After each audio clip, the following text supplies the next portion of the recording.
পৰিৱেশ সুৰক্ষা সমিতি অসমৰ প্ৰকৃতি সংৰক্ষণৰ ক্ষেত্ৰত নেৰানেপেৰা প্ৰচেষ্টা অব্যাহত।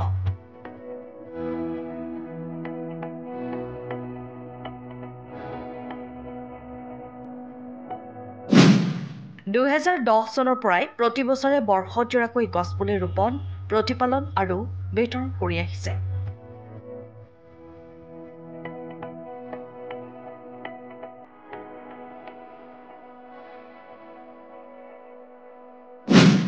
বিগত বৰ্ষৰ দৰে এই বৰ্ষও বিশ্ব পৰিৱেশ দিৱসটি বৰ্ষজোৰাকৈ পালন কৰিব। 1 জুনৰ পৰা 5 জুনলৈ বিশ্ব পৰিৱেশ দিৱস পালনৰ সিদ্ধান্ত পৰিৱেশ সুৰক্ষা সমিতিৰ। ভাষাৰুজা হেমচন্দ্ৰ বৰুৱাৰ সোঁৱৰণীত বৰ্ষজোৰা গছপুলি ৰোপণ, প্ৰতিপালন আৰু বিতৰণ কাৰ্যসূচী গ্ৰহণৰ ঘোষণা। অসমৰ অন্যতম পৰিৱেশ সংগঠন পৰিৱেশ সুৰক্ষা সমিতি অসমে জন্মলগ্নৰে পৰা প্ৰাকৃতিক পৰিৱেশৰ সংৰক্ষণৰ ক্ষেত্ৰত গুৰুত্বপূৰ্ণ ভূমিকা পালন কৰি আহিছে। ভাষাৰুজা হেমচন্দ্ৰ বৰুৱা সোঁৱৰণীত 2010 চনৰ পৰাই বৰ্ষজোৰা গছপুলি ৰোপণ, প্ৰতিপালন আৰু বিতৰণ কাৰ্যসূচী গ্ৰহণ কৰি আহিছে। সমান্তৰালকৈ প্ৰাকৃতিক পৰিৱেশ সংৰক্ষণৰ উদ্দেশ্যে ছাত্ৰ-ছাত্ৰী, ৰাইজৰ উপস্থিতিত সজাগতামূলক কাৰ্যসূচী, শোভাযাত্ৰা আদি বিভিন্ন কাৰ্যসূচী গ্ৰহণ কৰিছে পৰিৱেশ সুৰক্ষা সমিতিয়ে। অসমৰ বিভিন্ন প্ৰান্তত এই কাৰ্যসূচী গ্ৰহণ কৰি আহিছে। উল্লেখ্য যে এই সংগঠনটোৱে ৰোপণ কৰা গছপুলি সম্প্ৰতি ডাঙৰ দীঘল হৈ ফল ফুলেৰে উপচি পৰিছে। বিগত বৰ্ষৰ দৰে এই বৰ্ষত আগন্তুক 1 জুনত তিনিচুকীয়াৰ বৰদলৈ নগৰত ৰোপণ কৰা গছপুলিসমূহ প্ৰতিপালনেৰে কাৰ্যসূচী আৰম্ভ কৰিব। সমান্তৰালকৈ কাষৰীয়া বিভিন্ন স্থানত শিক্ষানুষ্ঠানসমূহত গৈ সজাগতামূলক কাৰ্যসূচী গ্ৰহণ কৰাৰ কথা আজি পৰিৱেশ সুৰক্ষা সমিতিৰ কেন্দ্ৰীয় সভাপতি ঋতুৰাজ বৰুৱাই সদৰি কৰে। 3 জুনত ছাত্ৰ-ছাত্ৰীৰ মাজত চিত্ৰাংকন ৰচনা প্ৰতিযোগিতা অনুষ্ঠিত কৰিব আৰু বঁটা বিতৰণী অনুষ্ঠানটিত লেজাইখোলা যুৱ সংঘই সহযোগিতা আগবঢ়াব।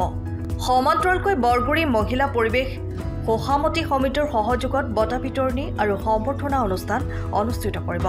5 জুনত তিনিচুকীয়া চিকিৎসা মহাবিদ্যালয় মাকুমত বিশেষ কাৰ্যসূচী গ্ৰহণ কৰিব। উক্ত কাৰ্যসূচীত তিনিচুকীয়া বিধানসভা সমষ্টিৰ বিধায়ক সঞ্জয় কিষাণ, চিকিৎসা মহাবিদ্যালয়ৰ অধীক্ষক, জিলা পৰিষদৰ মুখ্য কাৰ্যবাহী বিষয়া গুৰনেল সিং, বিভিন্ন দল সংগঠনৰ নেতৃবৃন্দ উপস্থিত থাকিব। এই ক্ষেত্ৰত সকলোৰে সহায় সহযোগিতা কামনা কৰাৰ লগতে আগন্তুক বিশ্ব পৰিৱেশ দিৱসৰ শুভেচ্ছা জ্ঞাপন কৰি সকলোকে একোটি গছপুলি ৰোপণ কৰি প্ৰাকৃতিক পৰিৱেশ ভাৰসাম্যতা বৰ্তাই ৰখাৰ ক্ষেত্ৰত গুৰুত্বপূৰ্ণ ভূমিকা গ্ৰহণ কৰিবলৈ আহ্বান জনায়। প্ৰথমতে মই অসমবাসী ৰাইজলৈ আগন্তুক 5 জুন বিশ্ব পৰিৱেশ দিৱসৰ আন্তৰিক শুভেচ্ছা জ্ঞাপন কৰিছোঁ। হয়, প্ৰতি বছৰৰ দৰে আমি 2010 চনৰ পৰা বিশ্ব পৰিৱেশ দিৱসটো বৰ্ষজোৰা হিচাপে পালন কৰি আহিছোঁ। আৰু এই কাৰ্যসূচীসমূহৰ ভিতৰতে আমি 1 জানুৱাৰী দিনটোত 1 জুন তাৰিখে আমি গছপুলি প্ৰতিপালনৰ দিৱসটো আমি বৰ্ষজোৰা হিচাপে আৰম্ভ কৰোঁ। তাৰপিছতে আমি পৰিৱেশ সজাগতামূলক বিভিন্ন কাৰ্যসূচী কণ ছাত্ৰ-ছাত্ৰীৰ লগতে আমি ৰাইজৰ মাজতো বহল প্ৰচাৰৰ কাৰণে আমি সজাগতামূলক বিশেষ সভা আয়োজন কৰোঁ। আৰু আমি 2 জুন তাৰিখটো বা 3 জুন তাৰিখটো আমি গছপুলি বিতৰণ বৰ্ষজোৰা হিচাপে গছপুলি বিতৰণ আমি কাৰ্যসূচী আৰম্ভ কৰোঁ। আৰু এই কাৰ্যসূচী কৰা মুখ্য উদ্দেশ্যটোৱে হৈছে যে যিমান পাৰোঁ আমি ৰাইজক গছপুলি বিনামূলীয়াভাৱে বিতৰণ কৰিবলৈ চেষ্টা কৰোঁ, প্ৰদান কৰোঁ। আৰু তেখেতলোকে যাতে 5 জুনৰ দিনাখন বিশ্ব পৰিৱেশৰ দিনাখন যাতে এটিকৈ গছপুলি ৰোপণ কৰি আৰু তাক প্ৰতিপালনৰ যাতে দায়িত্ব ল'বলৈ যাতে সুবিধা হয়। আৰু দ্বিতীয়তে হ'ল এইবাৰ আমাৰ কাৰ্যসূচীসমূহ বিশেষকৈ 1 জুন তাৰিখটো আমি বৰদলৈ নগৰত আৰম্ভ কৰিম। আমাৰ যিসমূহ গছপুলি আছে তাত চূণ তেল আদি সানি পেলাই প্ৰতিপালনৰ আমি আৰম্ভ কৰিম। তাৰপিছতে সজাগতামূলক হিচাপে কেইবাখনো স্কুলত আৰু বিভিন্ন স্থানত আমি আৰম্ভ কৰিম। আৰু 3 জুন তাৰিখে আমি যিসমূহ আমাৰ ছাত্ৰ-ছাত্ৰীৰ মাজত চিত্ৰাংকন আৰু ৰচনা প্ৰতিযোগিতা আমি অনুষ্ঠিত কৰিম, সেইসকলক আমি বঁটা বিতৰণী কাৰ্যসূচীৰ কাৰণে লেজাইখোলা যি যুৱ সংঘ তেওঁলোকৰ সহযোগিতা থাকিব।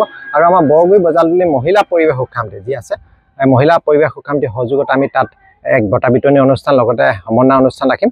আৰু 5 জুন যি কাৰ্যসূচী, 5 জুন কাৰ্যসূচী আমি বিশেষভাৱে আমি তিনিচুকীয়া চিকিৎসা মহাবিদ্যালয় আমাৰ যি মাকুমত অৱস্থিত, গতিকে এই আমি আপোনাৰ পৰিৱেশটো দেখিছোঁ যে ইয়াত নিৰ্মাণ কাৰ্য ইতিমধ্যে প্ৰায় শেষ হৈছে, কিন্তু ইয়াত গছ-গছনিৰ অভাৱ হৈছে। গতিকে এক সুন্দৰ এক সুস্থ পৰিৱেশ সৌন্দৰ্য এক পৰিৱেশ সৃষ্টি কৰিবৰ কাৰণে আমি ইয়াত গছপুলি 5 জুন তাৰিখটো গছপুলি ৰোপণ অহা 5 বছৰলৈ আমি ইয়াত কৰিম আৰু প্ৰতিপালনৰ ব্যৱস্থা কৰিম। আৰু সেই কাৰ্যসূচীটোত আমাৰ শুভাৰম্ভ কৰিব আমাৰ তিনিচুকীয়া বিধানসভা সমষ্টিৰ জনপ্ৰিয় বিধায়ক সঞ্জয় কিষাণ ডাঙৰীয়া।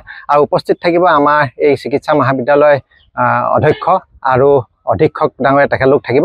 তাৰপিছতে আমাৰ যিসকল গণ্যমান্য আমাৰ জিলা পৰিষদৰ যি মুখ্য কাৰ্যবাহী বিষয়া তেখেত আমাৰ গুণলেন সিং ডাঙৰীয়া তেখেতো উপস্থিত থাকিব আৰু বিভিন্ন দল সংগঠনক আমি মাতিছোঁ। দল সংগঠন আজি আহি ইয়াত অংশগ্ৰহণ কৰিব আৰু বিশেষকৈ এইবাৰ আমাৰ কাৰ্যসূচীটো আমি বিভিন্নজনৰ নামত তেখেতলোকে ৰোৱাৰ ব্যৱস্থা কৰিছোঁ। তেখেতলোকে আহি নিজে হাতে এই গছপুলিটো ৰোপণ কৰিব আৰু প্ৰতিপালনৰ দায়িত্বটো আমি আগন্তুক দিনবিলাকত লৈ থাকিম। গতিকে ৰাইজলৈ এটা আমাৰ আহ্বান যে বৰ্তমান সময়ত যি পৰিৱেশ প্ৰদূষণ অৰ্থাৎ বায়ু প্ৰদূষণ অৰ্থাৎ যি আমাৰ গোলকীয় উষ্ণতা বৃদ্ধি পাইছে তাক নিয়ন্ত্ৰণৰ স্বাৰ্থত আপোনালোকে সকলোৱে যাতে এটাকৈ গছপুলি ৰোপণ কৰে আৰু তাক প্ৰতিপালনৰ ব্যৱস্থা কৰে, বৃহৎ গছৰ ৰূপ দি যাতে পৰিৱেশ প্ৰদূষণ নিয়ন্ত্ৰণৰ ক্ষেত্ৰত যাতে সহায়